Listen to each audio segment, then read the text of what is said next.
All Blacks in Wales, folks, this weekend.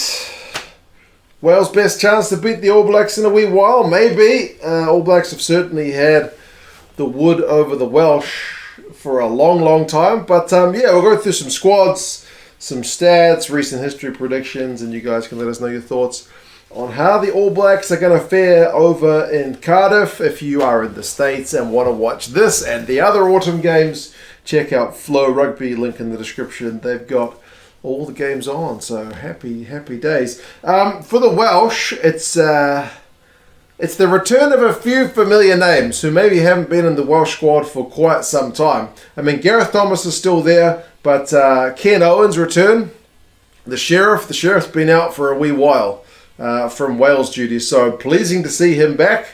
Although I think we've seen the kind of emergence of some of the other guys maybe starting to fill the void in his absence. But yeah, good to have him back. Tom Francis is also back as well after missing some games over in South Africa. Right, Rowlands and Baird, same lock and duo. That's kind of pretty steady as she goes. I mean, there's not many kind of better defensive maul operators than Adam Baird, and Will Rowlands' work rate has been phenomenal. Guys getting through a lot of tackles especially, so it's really pleasing. You need guys like that to do the grunt work on your side, and he's been full of tackles. But speaking of full of tackles, you've also got a back row, which is Justin Tipuric at 6, who's captain, Tommy Reffell at 7, and then Taulupe Faletau at 8. I'm mostly looking at 6 and 7, Tipuric and Reffell. Goodness gracious me, those guys get through a ton of work, and Tipuric especially is one of the best breakdown operators in the business. So yeah, they're going to be competing at the breakdown with that lineup, and then Faletau with the overall skill set. Yeah, you'd be pretty happy with that, I think, if you're a Welsh fan. I guess, I mean, there are some pretty senior guys in that lineup, is the only thing that you might look at with a question mark, but I guess it's that balance of blooding young guys and also keeping the overall experience levels relatively high. Tom Williams is preferred to Kieran Hardy at number 9. Alongside Gareth Anscombe 10. Anscombe's played bugger all rugby this season. He's been injured for the majority of it, so he's certainly lacking on game time. But with Dan Bigger out injured, someone was going to have to fill the 10 jersey, so it's Anscombe for that job. I am looking forward to seeing Nick Tompkins and George North in the midfield, because for Saracens, Nick Tompkins has been phenomenal form. He's been, just the other day, he scored a try, made a try, saving tackle, yeah, great offload. He was just doing a bit of everything. So yeah, very pleasing to see him at 12. And George North, been around a wee while now, but still in terms of a competitor at 13, big unit of a man with some wheels. He's going to be facing another winger come centre, but yeah, we'll see how he goes. Rees-Zammit also on the right wing has been, him up against Caleb Clark is going to be very fun to watch. I've literally done a video comparing the guys' start to their careers. Very different players. Rees-Zammit's a very, very silky, quick operator who's been in great form for Gloucester, and he's got to be tackling a big unit in Caleb Clark, so look forward to that. Rio Dyer on the other wing is at the opposite end of the experience scale from some of the guys we've been talking about. He'll be making his debut, so not the easiest one to make your debut against the All Blacks, but I mean, you got to get your first cap somewhere, and he's been having a good season, hence his call up. And he's got Leigh Halfpenny behind him as well at fullback, so very experienced guy to kind of I don't know, just be that kind of calming influence. And then he's got a pretty decent boot on him as well, does Leigh Halfpenny, so we'll see how things go. Elias, Smith and Lewis are the front row replacements. Alun Jones is still there on the bench. That seems to be his spot for the minute.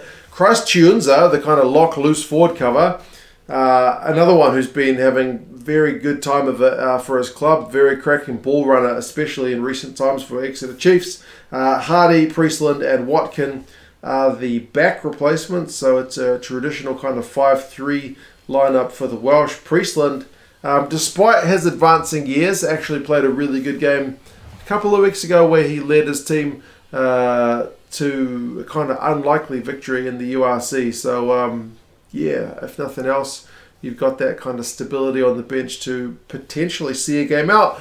Josh Adams is the one name who you might be thinking, with Rio Dyer being included. Is he ahead of Josh Adams, or I think Adams is just injured, so that's what opens the door for Dyer to get his game. For the fourth place All Blacks, like in terms of their world rankings, not that much between these teams, but fourth place All Blacks, it's a big change from the team that played Japan, and that's to be expected. Fozzie took his team to Japan, basically giving some minutes to guys who were a little short on them, and it's maybe back to what he thinks the strongest team is at the minute. De Groot is back in. He had loose head. Cody Taylor gets a start at the number 2 jersey, and then Lomax gets a start back at the on the tight head side of things. I mean, De Groot and Lomax at the moment are the All Blacks' premier props, so that's good news. Cody Taylor is not our premier hooker, but our premier hooker is on the bench.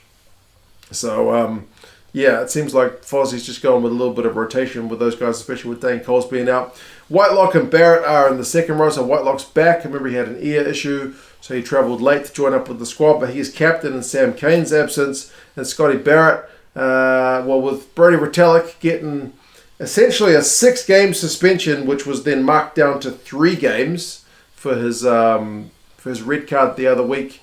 Scotty Barrett has to fill in, so yeah, we're not going to see Brodie Retallick for a wee while, but I think he's done some course on like one of those World Rugby courses, like you do with driving fines, right? And he's got his ban, I think, reduced from 3 games now to 2, so we should see him potentially against England, but not against Wales. So Whitelock and Barrett, though, not a bad lock and duo to have. Frizzell, Papali'i, and Savi is our back row, so Savi is back at number 8. And Papali'i just quietly gets a chance to potentially shine in the absence of Sam Cane. Like, Sam Cane is our captain, has got the lock on the number 7 jersey, but with him back in NZ, Dalton Papali'i missed 9 tackles in 13 minutes, by which I mean he didn't miss, he made 9 tackles in 13 minutes against the Japanese the other week. Like, wants to put his hand up?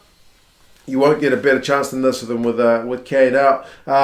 Smith and Mo'unga's 9-10. So Smith back starting after missing out last week, but pretty much just a rest, I think, against the Japanese. And then Geordie Barrett, Rico Ioane in the midfield. Geordie Barrett, traditionally a fullback in All Blacks times, but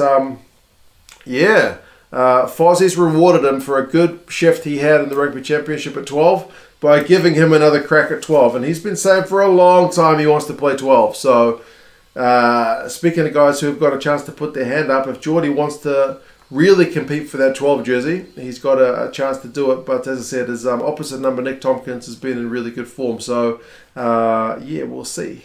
Rico's got wheels.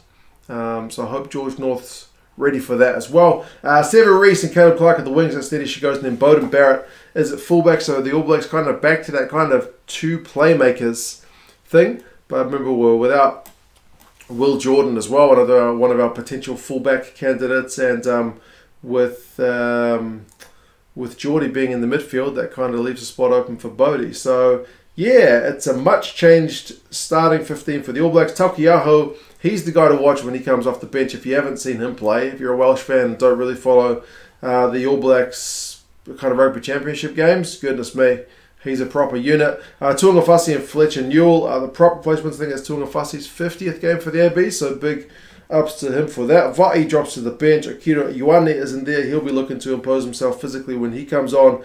Brad Weber, who I think initially didn't want to travel with the All Blacks 15 he was initially called up for, is in the All Blacks proper now, so good on him for sticking with it.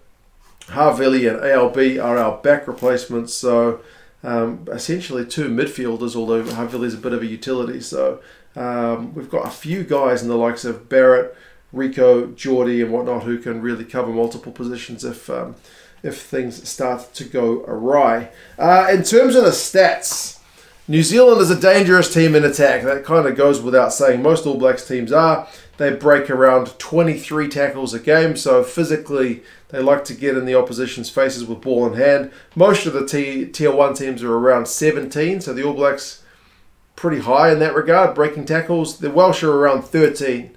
So, physically the All Blacks will be looking to make the Welsh defenders pay. But that being said, the Welsh have got a higher tackling completion rate than the All Blacks do, so that kind of may be a good matchup for New Zealand's offense up against the Welsh defence. Wales, interestingly, score most of their points in the final 20 minutes, but they start really poorly. The All Blacks, on the flip side, started this year not being able to score in the first 20 minutes at all.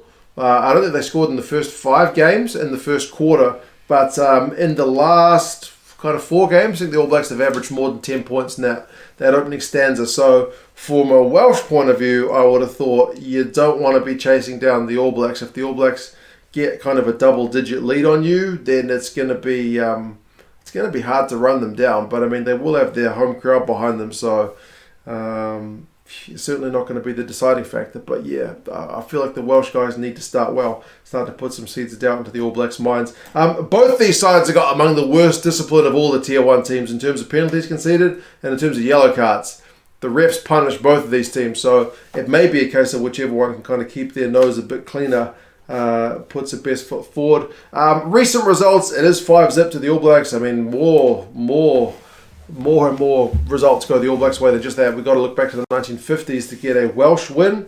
Average scoreline is pretty lopsided as well, with the All Blacks averaging 42 points to Welsh 16 across the last 5 games. So, yeah, the All Blacks tend to have a pretty good run against the Welsh. Like 33-18 in 2017 is one of the closer, more recent results. So 54-16 last year, albeit outside the test window, was a bit of a hairy one. Predictions wise, the bookies have got the All Blacks by 11, which is not that much considering the last 5 results, like I said, was like an average of 42-16, and the rugby forecast algorithm's got New Zealand by 9. So predicted to be a New Zealand win by around about 10 points, but yeah, man. The roof is going to be closed at the Principality. I think that was Wales's call, if I'm not mistaken. So it'll be dry, and we should hopefully get some pretty entertaining rugby. I think it's an afternoon game over there in Cardiff. Wayne Barnes is the ref.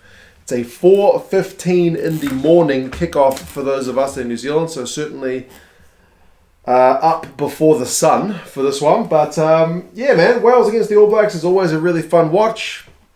I'll be getting up to watch it. Probably my first game of what's going to be a very busy weekend. But yeah, you guys let us know your thoughts. Can you see the Welsh following in the footsteps of like Argentina getting their first win over the All Blacks in New Zealand, Ireland kind of getting their first series win over the All Blacks in New Zealand?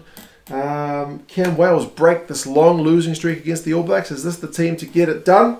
Or do you think it's kind of regular service with the All Blacks running away winners? You guys let us know your thoughts, and yeah, I'll talk to you guys again soon. See you later.